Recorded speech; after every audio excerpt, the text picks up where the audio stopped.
আমাদের ঘোষ মশাই ঘোল তৈরি করছেন। দই, জল, বিট লবণ, চিনি সব কিছু দিয়ে একটা সুন্দর ঘোল তৈরি হচ্ছে। এবার পরিবেশন হবে সকলের জন্য। 10 টাকা 10 টাকা 10 টাকা 10 টাকা দই মালাই দিয়ে জল ঠান্ডা করুন।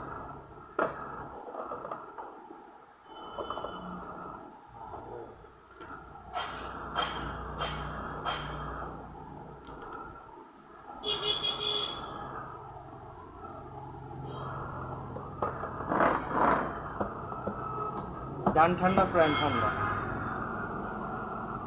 দারুণ দারুণ দারুণ।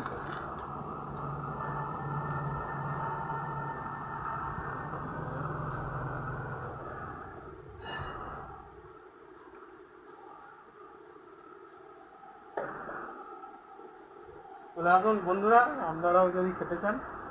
Thank you. যেন আর অন্নপ্রাশন খেতে পারি তাড়াতাড়ি। দিয়ে ওকে প্রপোজ করতে দেখলাম। দারুণ হয়েছে, ভালো হয়েছে, ভালো হয়েছে।